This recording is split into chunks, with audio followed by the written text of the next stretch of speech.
Hilmaamka iyo faham xumidu waa xanuun baryahan dambe aad looga cabanayo, taasoo aad arkayso qof dhalinyaro ah haddana markaad wax weydiiso kugu oranayaan waan hilmaamay ama si fiican uma xasuusto.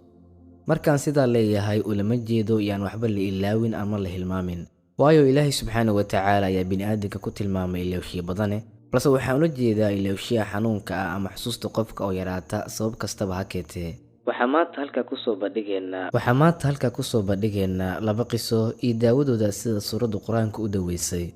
Ibnu Hashim Ilaahay raalliga ka noqday ayaa siiradiisa ku wariyay masjidka Ibnu Cabbaas ayaa waxaa soo galay wiil dhalinyaro ah, dharkiisuna ay wasakh leeyihiin isla markaana isla hadlaya oo xagga maskaxda ka jiran yacni waalan.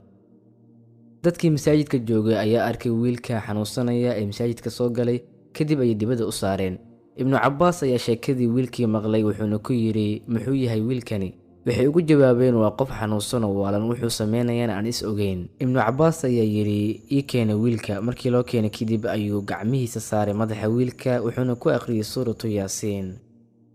Markuu dhameeyay akhrinteeda ayuu Ilaahay subxaanahu wa tacaala caqligiisii u soo celiyay, xanuunkiisina ka caafimaaday.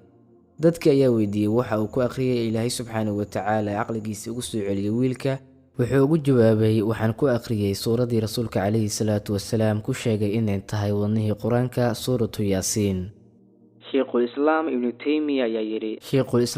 Taymiya ayaa yidhi haddii waxaan doonayo inaan xifdiyo ay igu adkaadaan ama markasta aan hilmaamo yacni xusuusan waayo, faraha ayaan iskaga qaadi jiray, waxaana soo qaadan jiray kitaabka Qur-aanka waxaana akhrin jiray suuratu Yaasiin. Markaa dhammeeyo ayaa kusoo noqon jiray wixii igu adkaaday ama aan hilmaamay, markaan hal mar akhriyo ayaan xifdin jiray.